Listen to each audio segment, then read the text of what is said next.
नमस्कार साथियों, मैं हूं अनूप थपलियाल। साथियों, उत्तराखंड कांग्रेस के एक वरिष्ठ विधायक मदन बिष्ट ने भरे मंच से धामी जिंदाबाद क्या कह दिया कि कांग्रेस और बीजेपी के भीतर हलचल मचनी शुरू हो गई है। क्या कांग्रेस में एक नई टूट की आशंका पैदा हो गई है? और क्या इस अभियान का नेतृत्व स्वयं मुख्यमंत्री पुष्कर सिंह धामी कर रहे हैं? और क्या उन्हें इस मामले में अपने शीर्ष नेतृत्व का आशीर्वाद प्राप्त है?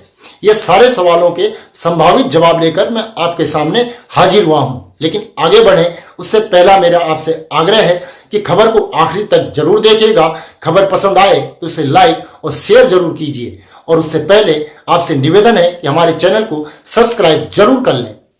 तो साथियों, कांग्रेस विधायक जिन्होंने विधानसभा में सदन के भीतर तत्कालीन संसदीय कार्य मंत्री प्रेमचंद अग्रवाल को उकसा दिया था। प्रेमचंद अग्रवाल अपना आपा खो बैठे और प्रेमचंद अग्रवाल के मुंह से ऐसे शब्द निकले जिससे पूरे पहाड़ में हंगामा मच गया। प्रेमचंद अग्रवाल का उसके बाद क्या हुआ यह सभी लोगों को मालूम ही है। विधानसभा सदन में प्रेमचंद अग्रवाल को उकसाने वाले विधायक मदन बिष्ट थे। अब मदन बिष्ट एक बार फिर से सुर्खियों में आ गए हैं, चर्चाओं में आ गए हैं।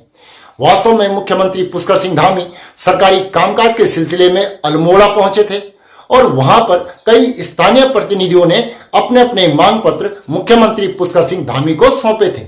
मांग पत्र सौंपने वालों में मदन सिंह बिष्ट भी थे, जो कि द्वारहाट से कांग्रेस के विधायक हैं।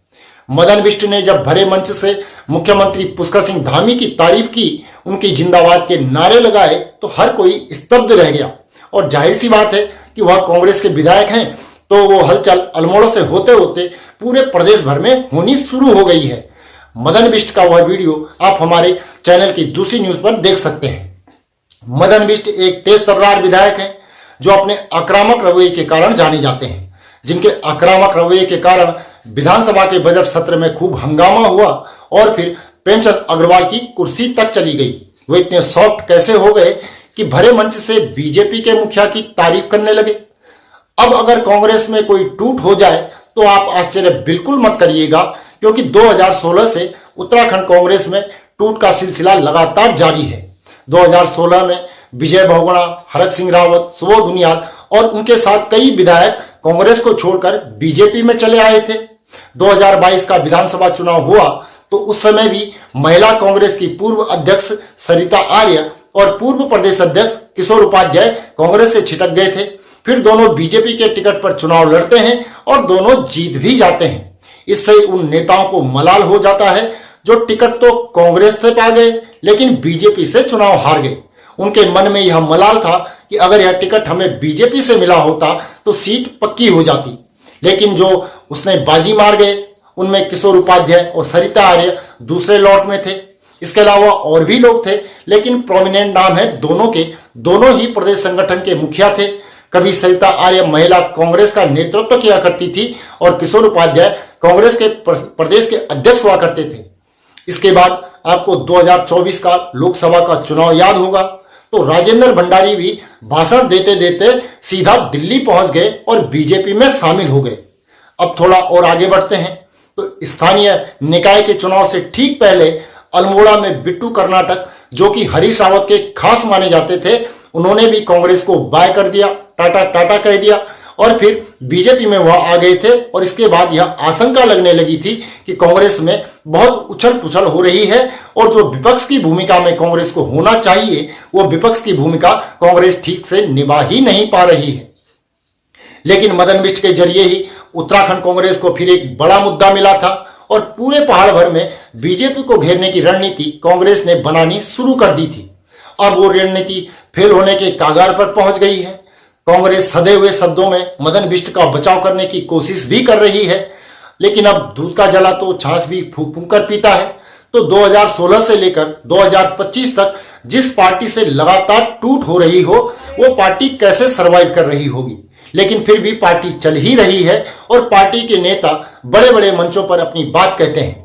अगर हम उत्तराखंड को दो अंचलों, दो मंडलों में अगर हम बात करें तो गढ़वाल मंडल में कांग्रेस के पास सिर्फ 3 ही विधायक हैं। लखपत बुटोला बद्रीनाथ से, या वही लखपत बुटोला हैं जो राजेंद्र भंडारी के कांग्रेस से इस्तीफा देने के बाद उपचुनाव में कांग्रेस के प्रत्याशी थे और बीजेपी प्रत्याशी को हराकर चुनाव जीत गए थे। प्रतापनगर टिहरी जनपद में आता है। यहां से विक्रम सिंह कांग्रेस के विधायक हैं और चक्राता से प्रीतम सिंह विधायक हैं और यह भी कांग्रेस के ही विधायक हैं। मतलब गढ़वाल मंडल में 3 सीटें कांग्रेस के पास हैं।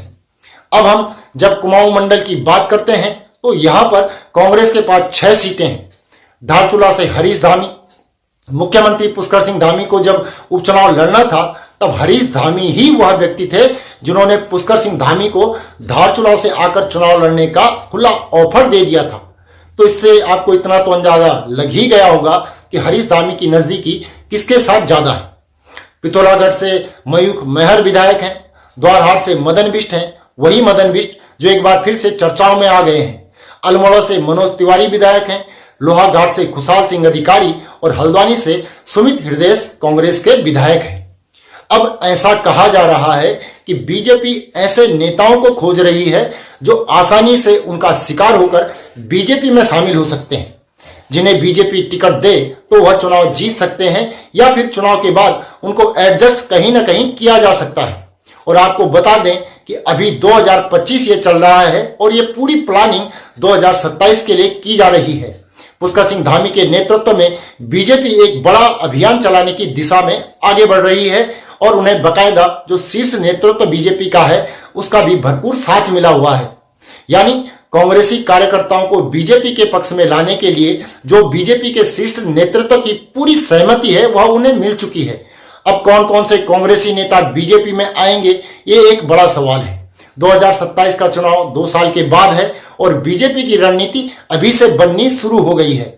कांग्रेस को शायद इसकी हवा भी नहीं होगी कि बीजेपी किस स्तर तक किस नेता पर नजर रखे हुए है। अब मदन बिष्ट के सूर्य जो हल्के हुए हैं और बीजेपी के बड़े नेता प्रदेश के मुख्यमंत्री पुष्कर सिंह धामी की जिंदाबाद के नारे वो लगा रहे हैं तो कब वह पाला बदल लें कुछ कहा नहीं जा सकता।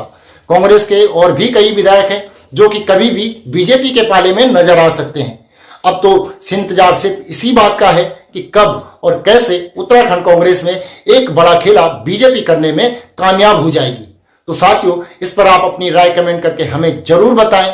हमारे चैनल को अवश्य सब्सक्राइब करें और नीचे दिए गए नंबर या फिर क्यूआर कोड के माध्यम से हमारा सहयोग करना कतई न भूलें। तो अभी के लिए इतना ही। अगली रिपोर्ट में आपसे जल्दी ही मुलाकात होगी। तब तक के लिए नमस्कार।